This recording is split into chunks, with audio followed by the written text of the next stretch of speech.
Auzubillahiminash-shaytanir-rajim. Bismillahir-rahmanir-rahim. Today we are going to discuss formal, informal and non-formal education. लफ्ज़ education जो है, अगर इसकी डिफिनीशन को हम देख लें, so education is a process that bring desired change. अब ये डिज़ायर्ड चेंजेस जो है बाज़ औक़ात स्कूल मदरसा वगैरह में लेकर आई जाती हैं.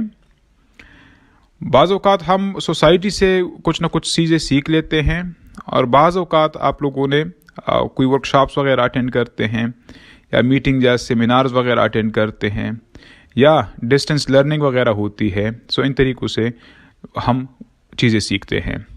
यानी there are more than one ways through which we learn, या there are more than one ways जिसके ज़रिए से हमारे अंदर ये डिज़ायर्ड चेंजेस आती हैं.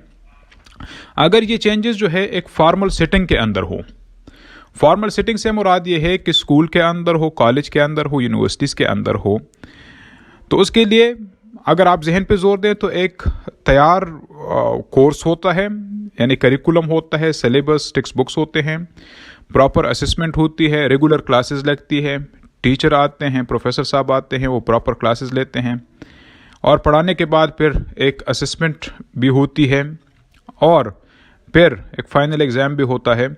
सो that is called the formal education. यानी फॉर्मल एजुकेशन को अगर हम आसान अल्फाज में बयान कर लें, सो वो एजुकेशन जो कि एक प्रॉपर तरीके को फॉलो करके, प्रॉपर मैकेनिज़्म को फॉलो करके, जिसके अंदर कोर्स होगा, कोर्स को कवर किया जाएगा, कवर करने के बाद उसके अंदर प्रॉपर टेस्ट होंगे और उसके बेस पर प्रमोशन वगैरह होगी. That is called formal education. As far informal education is concern, so बाज़ औक़ात हम सोसाइटी से बहुत सी चीज़ें सीखते हैं. यानी अपने पेरेंट्स को देखते हैं कि वो क्या कर रहे हैं, तो उसी तरह से हम, यानी अगर खाने पीने की बात हो जाए तो हम पेरेंट्स की तरफ देखते हैं कि वो किस तरह से खाते हैं, हम भी उन्हीं की तरह खाते हैं, या किस तरह से वो सलाम करते हैं तो हम भी उनकी तरह ही उस तरीके से सलाम करते हैं, या किस तरह से वो ग्रीटिंग्स वगैरह होती हैं, सो हम उन्हीं के को फॉलो करके ग्रीटिंग्स वगैरह करते हैं. अदब व एहतराम वगैरह ये ऐसी चीज़ें हैं जो कि हम पेरेंट्स को देखते हैं, या सोसाइटी को देखते हैं, या अपने फ्रेंड्स वगैरह को देखते हैं. सो ऐसी लर्निंग जो कि बाकायदा सेटिंग के अंदर ना हो और हम इंटेंशनली और अनइंटेंशनली सीखते हैं.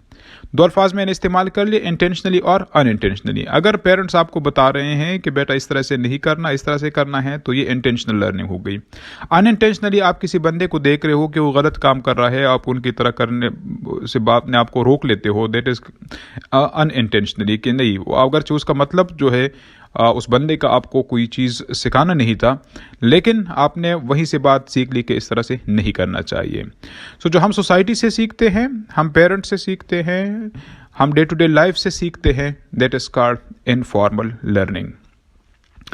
As far non formal learning is concern, so इसकी एक सिंपल मिसाल जो है वो डिस्टेंस एजुकेशन है, जहाँ पर अगरचे कोर्स होता है, अगरचे करिकुलम होता है, अगरचे टेक्स्ट बुक्स होते हैं, बाज़ सूरतों में भी नहीं भी होते, जहाँ पर होते हैं उनका भी जिक्र करते हैं, जिनका नहीं होते तो उन पर भी रोशनी डालते हैं. सो अगर डिस्टेंस लर्निंग की तरफ आप देखें, सो बाकायदा कोर्स होता है, लेकिन वो फॉर्मल सेटिंग नहीं होती. फॉर्मल सेटिंग से मुराद है कि क्लासरूम, जिस तरह के प्रॉपर क्लासरूम हो जहाँ पर टीचर डेली बेसिस पर आए और आप लोगों को पढ़ाए, तो ऐसी सेटिंग नहीं होती. आमतौर पर जो डिस्टेंस लर्निंग होती है, सो रेगुलर क्लासेस नहीं लगती, नंबर 1. नंबर 2, जो कि एनवायरनमेंट इस तरह से नहीं बनाया जा सकता जो कि एक फॉर्मल सेटिंग में हो सकती है. कोर्स भी होता है, लेकिन आमतौर पर जो नॉन फॉर्मल लर्निंग होती है, तो उसके अंदर कोर्स को स्क्वीज़ किया जाता है, कम किया जाता है, क्योंकि वो रेगुलर क्लासेस नहीं होती. अगर आपने मुख्तलिफ ट्रेनिंग वर्कशॉप्स वगैरह देखी हों, या मुख्तलिफ जो टेक्निकल एंड वोकेशनल इंस्टीट्यूट्स हैं, जहाँ पर फ्रॉम टाइम टू टाइम छोटे छोटे लिमिटेड वक्त के लिए कुछ वर्कशॉप्स वगैरह रखे जाते हैं, सो that is also a sort of non formal learning. तो जो डिस्टेंस लर्निंग है, या टेक्निकल स्किल्स वगैरह से हम सीखते हैं, लेकिन from time to time regular classes ना हो, रेगुलर एग्जाम वगैरह ना हो, so that is called non formal learning. So here concluding we can say कि जो प्रॉपर सेटिंग के अंदर हो, जहाँ पर कोर्स भी डिफाइन हो, जहाँ पर टीचिंग लर्निंग प्रोसेस भी हो, जहाँ पर असेसमेंट भी हो, और जहाँ पर पेपर लिए जाते हों जिसके बेस पर जो है पास और फेल का तयन भी किया जाए, that is called formal learning. जो हम सोसाइटी से सीखते हैं, मुआशरे से सीखते हैं, पेरेंट्स से सीखते हैं, एक दूसरे को देख कर सीखते हैं इंटेंशनली और unintentionally, that is called informal learning. और नॉन फॉर्मल लर्निंग अगरचे कोर्स वगैरह उसके लिए मुतयन किया जाता है, जो तालीमी वारगा वगैरह है उसको भी आप हम नॉन फॉर्मल में रख सकते हैं, या डिस्टेंस लर्निंग है, that is also a sort of non formal learning. यानी जहाँ पर अगरचे कोर्स वगैरह होते हैं लेकिन प्रॉपर टीचिंग लर्निंग प्रोसेस नहीं होती जिस तरह की फॉर्मल एजुकेशन में होती है। Hopefully this short session will help you to understand the differences. Thank you so much. Allah Hafiz.